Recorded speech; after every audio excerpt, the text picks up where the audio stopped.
காவியம் பாடவா காதலே. எல்லாரும் சேர்ந்து என் வாழ்க்கையே கட்டுவிட்டாவ. என் புருஷனையே என்கிட்ட இருந்து பிரிச்சு நீ துரத்தி விட்டுட்டாவ. இது எல்லாத்துக்கும் அந்த அனுஷ்கா தான் காரணம். அவளை நான் சும்மாவே விட மாட்டேன். என் மாமியார் கிளவிய சும்மா விட மாட்டேன். என் புருஷன் பாவம் அவரை தான் ஏமாத்திட்டேன். யார் எனக்கு போன் முடியுது? ரவீனா. இவன் எதுக்கு போன் பண்ணியா? இவனுக்கு எல்லாம் தெரிஞ்சு போச்சோ? அவதான் உடனே போன் போட்டு சொல்லியிருப்பா. என்னன்னு கேப்போம். ஹலோ பிரவீன். ஹலோ பேபிமா, எப்படி இருக்க?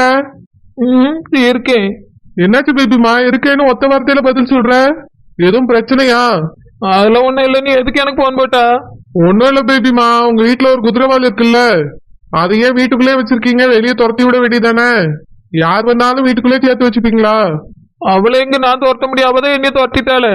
என்னது, உன்னைய துரத்திட்டாளா? என்ன சொல்ற பேபிமா? ஒன்னும் இல்ல பிரவீன். குழந்தை. நீயா எதுக்கு இப்ப வந்தா? குழந்தை சாரி குழந்தை. என்ன குதிரைவால் வாய்ஸ் கேக்குது? எதுக்கு பேபி மாட்ட சாரி கேக்குறா?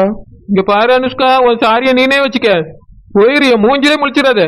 எனக்கு உன்னை பார்க்கவும் பேசக்க இஷ்டமே இல்ல. குழந்தை நீ என்னைய தப்பா நினைக்காத குழந்தை. நான் எங்க அம்மாட்ட சொல்லவே இல்லை. எங்க அம்மையாதான் தெரிஞ்சுக்கிட்டா. சும்மா இரு அனுஷ்கா, நான் யார்ட்டையுமே சொல்ல, யாருக்கா தெரியாது இந்த விஷயம். உன்னைய நம்பி நீ கேட்கிறிய நல்ல பிள்ளைன்னு தான் சொன்னேன். ஆனா நீ உடனே போய் உங்க அம்மாட்ட சொல்லியிருக்கா. இல்ல குழந்தை நான் சொல்லவே இல்லை. எங்க அம்மையாதான் கண்டுபிடிச்சிருக்கா.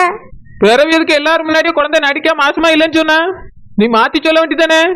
எங்க அம்மா தான் என் மேல சத்தியமா உண்மையை சொல்லுன்னு மிரட்டிட்டே இருந்தாலும் அதனாலதான் சொன்னேன். அத்தை இப்படி கோவிடுவாங்கன்னு நான் நினைச்சு கூட பாக்கல குழந்தை. போ அனுஷ்கா, நான் உன்கிட்ட சொன்ன உடனே எல்லாத்தையும் போய் சொல்லிட்டா. நான் நேரம் பார்த்து என் புருஷிட்ட உண்மையை சொல்லிக்கலான்னு தான் இருந்தேன். நீ என்னடானா எல்லாத்தையும் போய் படாப்லயே போட்டு உடச்சிட்டா எல்லாத்தையும். அவிய வீட்டை விட்டே துரத்திட்டா. என் வாழ்க்கையே போச்சு. அடுக்கடவுளே, இந்த குதிரைவால் இவ்வளவு வேலை பார்த்திருக்கா? சரியான கும்மியா இருந்திருப்பா போல இருக்க. பேபிமா லைஃப் இப்படி ஸ்பாயில் பண்ணி வச்சிருக்கா. சரி, அப்படியே அவங்க அம்மா மாதிரியே இருக்கு இவளோட குணமும். ரொம்ப நல்லவான்னு நான் கூட நினைச்சேன். ஆனா இவ்வளவு மோசமா இருப்பான்னு நான் நினைச்சு கூட பாக்கல. சே, பேபிமா ரொம்ப பாவம். அவன் வாழ்க்கையை நீ எப்படி சரி பண்றது? குழந்தை சாரி குழந்தை. உன் சாரியம் வேண்டாம், ஒன்னும் வேண்டாம். மறுபடியும் நான் ஏதாவது சொல்லுவேன், நீ கேட்டுட்டு உங்க அம்மாட்ட சொல்லுவா. உங்க அம்மா என் மாமியார்ட்ட சொல்லுவாவ. அதுதானே வந்திருக்கா. இங்க இருந்து பேரு அனுஷ்கா, என் மூஞ்சில முழிக்காத. உன்னை பார்க்கவே எனக்கு பிடிக்கல. நான் கூட நல்ல பிள்ளைன்னு நினைச்சிட்டேன். இவ்வளவு மோசமானவளா இருப்பான்னு நினைச்சு கூட பாக்கல. என் வாழ்க்கையை கெடுத்து விட்டுட்டா. நானும் என் புருஷனை பிரிஞ்சிருக்கேக்கு நீ தான் காரணம். குழந்தை இப்படிலாம் வார்த்தையை கொட்டாத குழந்தை. போனே பண்றதுல பண்ணிட்டு சாரி. இப்ப சாரி வச்சு நான் என்ன பண்றது? இவளை நம்பி நான் ஒரு வார்த்தை சொன்னேன், அதுவும் விளையாட்டா சொல்லிட்டேன். போய் எப்படி சொல்லி கொடுத்து என்னை பிரிச்சுட்டா. இனிமேல் இவட்ட எதையுமே வச்சுக்கிட கூடாது. பாவம் பேபிமா, அவன் லைஃபையே ஸ்பாயில் பண்ணி வச்சிருக்கா இந்த குதிரைவால். எங்க போனாலும் அம்மாவும் பொண்ணும் யாரையுமே நிம்மதியாக்க விட மாட்டாங்க போல. இந்த வீட்டுல இருக்க வரைக்கும் எங்களை நிம்மதியாவே இருக்க விடல. எங்க அம்மாவை ஏதாவது டார்ச்சர் பண்ணிட்டே இருந்தாங்க. இப்போ அங்க போய் பேபிமா லைஃப ஸ்பாயில் பண்ணி வச்சிருக்காங்க. இவங்க எல்லாம் என்னதான் மனுஷங்களோ. மாமா எப்படிதான் இவங்க ரெண்டு பேரையும் வச்சு இத்தனால சமாளிச்சாரோ தெரியல. அன்னைக்கு என் ஃப்ரெண்ட போட்டு ரூம்ல அடின்னு அடிச்சிருக்காங்க. பாவம் அந்த பொண்ணு அன்னையில இருந்து இன்னும் வேலைக்கே வரல. போன் பண்ணாலும் போனே எடுக்க மாட்டா. எல்லாத்துக்கும் இவதான் காரணம். எதுக்குதான் இப்படி இருக்காங்களோ தெரியல.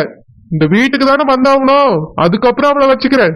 எங்க பேபி மாவை எப்படி இவ டார்ச்சர் பண்ணாலும் அதே மாதிரி நான் இவளை டார்ச்சர் பண்றேன். அப்பதான் அடுத்தவங்க கஷ்டம் என்னன்னு இவளுக்கு புரியும்.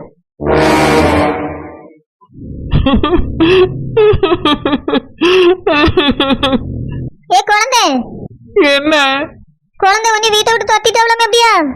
ஆமா சரோஜா, என்னைய நம்ம மாமியார் கிளவி வீட்டை விட்டு துரத்தி விட்டுட்டு. நீ எதுக்கு இப்படி பண்ண? யார் நடிச்சா? உனக்கே நீ பண்ணது தப்பா தெரியல?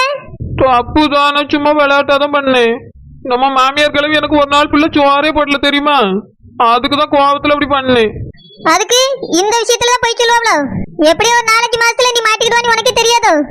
தெரியும், ஏதாவது சொல்லி சமாளிச்சிடலான்னு நினைச்சேன். ஆனா இப்படி அவன் நினைச்சு கூட பாக்கல. என் புருஷனே என் மேல கோவமா இருக்காரு. மூஞ்சிலே முழிக்காதன்ட்டு போயிட்டாரு. பிறகு அத்தா ரொம்ப பாவம். அவரே நம்மளுக்கு ஒரு குழந்தை வரப்போதுன்னு சந்தோஷத்துல இந்த விஷயத்துல போய் சொல்லுவா. தோட்டத்துல போய் உட்காந்துட்டு அத்தா ஒரே அழுகையா அழுதுட்டு இருந்தாராம். அவரே நீ ஏமாத்தனே நினைச்சுதான் அழுதுருக்காரு. ஆனந்தி சொல்லிட்டு இருந்தாரு. அப்படியா? நான் மாசமா இருக்க நினைச்சு நீ போறா பிடிச்சிட்டு இப்படி பண்ணியோ? இல்ல நான் அவிய சோறு போடலன்னு அப்படி பண்ணேன். அதுக்கு வேற ஏதாவது பண்ணிருக்கணும், இல்ல அத்தாட்ட சொல்லிருக்கணும், சண்டை போட்டிருக்கணும். எதுக்காக இப்படி பண்ணா? இப்ப பாரு, யாராலும் உனக்காக போய் பேச முடியாம போச்சு. உங்க அம்மா கூட பேச முடியாதுல்ல. எங்க அம்மையும் பேசவே மாட்டேன், பெத்த கடனுக்கு வேணா கஞ்சி ஊத்தியும் குடிச்சிட்டு இல்ல கடை அப்படின்ட்டா. அதனால எனக்காக எங்க அம்மா கூட பேச மாட்டேன். சரோஜா நீ பேசுறியா? என் மேலே அவிய கோவமா தான் இருக்காவ. ஏற்கனவே எனக்கு வீட்டு முன்னாடி ஒரே சண்டை நீனும் தானே பார்த்தா. நான் போய் பேசினா 2 பேரும் ஒண்ணுதான் அப்படின்னு என்னையும் சேர்த்து பேசுவாவ. இப்ப நான் என்ன பண்றது சரோஜா? இதெல்லாம் தப்பு பண்ணதுக்கு முன்னாடி யோசிச்சிருக்கணும். டோப்பம் அந்த மாமியார் கிளவி பேசாட்டி கூட பரவாயில்ல, புருஷனாலும் பேசினாலும் சந்தோஷமா இருப்பேன். அப்படின்னா நான் ஒண்ணு சொல்றேன், அதுபடி செய்யறியா? என்னது?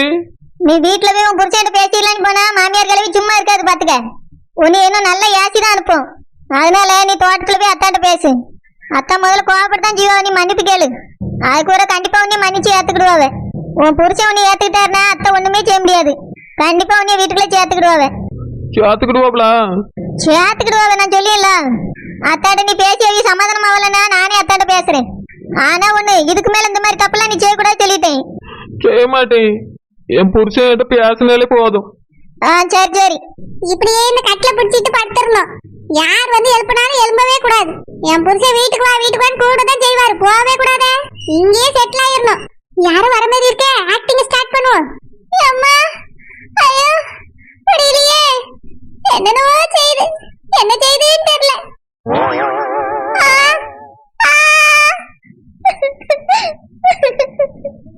அம்மா என்ன அனுஷ்காமா, எல்லாத்துக்கும் நீ தான் காரணம். நான் என்னமா செஞ்சேன், நானே முடியாம படுத்திருக்கேன். நீ எதுக்கு இப்படி குழந்தை என்கிட்ட சொன்னது எல்லார்கிட்டயும் சொன்னா? பாவம் குழந்தை எப்படி அழுவுறா தெரியுமா? என்கிட்ட பேசவே இல்லை, என்னை திட்டி போன்னு சொல்லிட்டா. அவ ஒன்னால என்னையும் தப்பா எடுத்துக்கிட்டாமா. அவ தப்பா எடுத்துக்கிட்டா என்ன அனுஷ்கா? அவளா உனக்கு வந்து கஞ்சி ஊத்த போறா? அவ கிடக்க நெட்டச்சி, நீ ஆடாத. ஓமா, எனக்கு ரொம்ப கஷ்டமா இருக்கு. குழந்தை வீட்டை விட்டு போனதுக்கு நான் தான் காரணம். அனுஷ்கா, அவ செஞ்சது மட்டும் என்ன நியாயமா? அவளுக்கு இதுவும் வேணும் என்னமும் வேணுமா? நீ அவளை நினைச்சுல கவலைப்படாத. எனக்கு இங்க இருக்கவே பிடிக்கல. மாமா வீட்டுக்கு போவோம். ஏன் அனுஷ்கா? சாரோஜாவும் அவங்க அம்மா வீட்டுக்கு போயிட்டா. குழந்தையும் நீங்க எல்லாரும் சேர்ந்து விரட்டி விட்டுட்டீங்க. நான் போய் பேசினாலே இப்ப கோவப்படுறா. எனக்கு இங்க அவங்க 2 பேர் தான் நல்ல ஃப்ரெண்டா இருப்பாங்க, அவங்களே ஒழுங்கா பேசல. மாணிக்க மாமாவும் கஷ்டத்துல இருக்காங்க, அத்தையும் கஷ்டத்துல இருக்காங்க. எல்லாத்துக்கும் நான் தான் காரணம். வா நம்ம வீட்டுக்கு போவோம். ஐயோ, அம்மையால எழும்பவே முடியாதுமா. ஒரு எட்டு கூட நடக்க முடியாது. ஏன், உனக்கு என்னாச்சு? பல்லு வலிமா. அப்பா என்னைய பலார்னு ஒரு அடி விட்டாங்களா, அதுல இருந்து ஒரே பல்லு வலியா இருக்கு. விறுவிறுன்னு வருதுமா. அம்மையால எழும்பி நடக்க முடியாது. பல்லு வலிக்குதுன்னா ஹாஸ்பிட்டல் போவோமா? எல்லாம் பாட்டு கிடந்தா மட்டும் எல்லாம் சரியாயிருமா? சரியாயிருமா. அம்மைக்கு பல்லு வலி வந்தா படுத்திருந்தாலே சரியாயிரும். என்னால இங்க இருக்க முடியாது, நான் வீட்டுக்கு போறேன். அனுஷ்காமா, எதுக்குமா?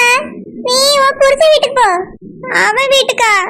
அங்க நிம்மதியாவே இருக்க முடியலன்னு நான் இங்க வந்தேன். இங்க அதுக்கு மேல கஷ்டமாயிருச்சு. மறுபடியும் அங்கேயே போன்னு சொல்றீங்க. நம்ம வீட்டுக்கு போலாமா? இல்லம்மா, அம்மையால இப்ப எழுந்திருக்கவே முடியல, அதனால எங்கேயும் வர முடியாதுமா.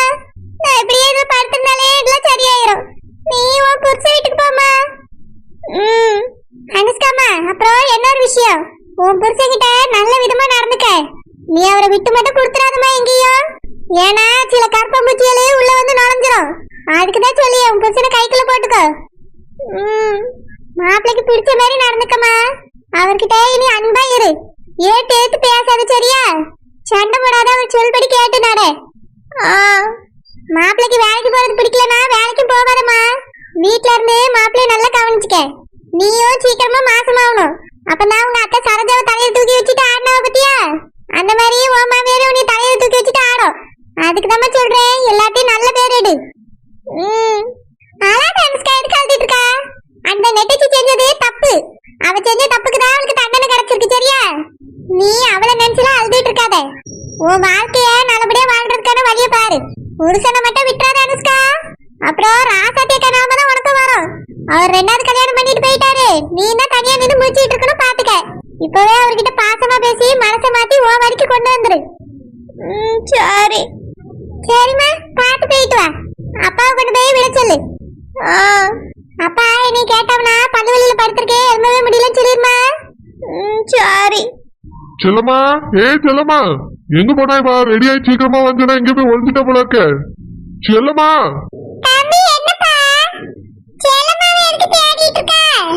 ஏக்கா வீட்டுல ஏதோ பிரச்சனையாமே? அப்படியா? உன் மாமாவோட வீட்டை விட்டு துரத்திட்டியாமேக்கா? ஏன் அப்படி செஞ்சா?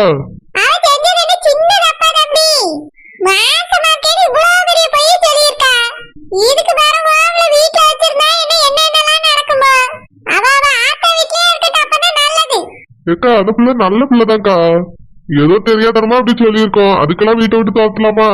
அந்த பிள்ளைய கூப்பிட்டு 4 புத்திமதி சொல்லி வீட்டுல இருக்க வைக்கா.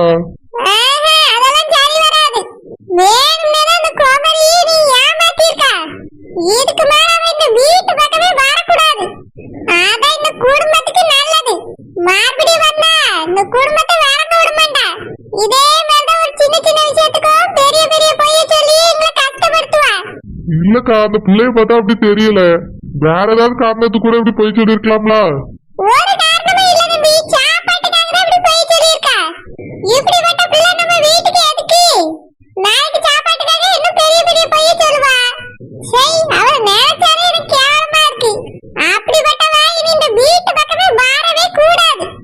என்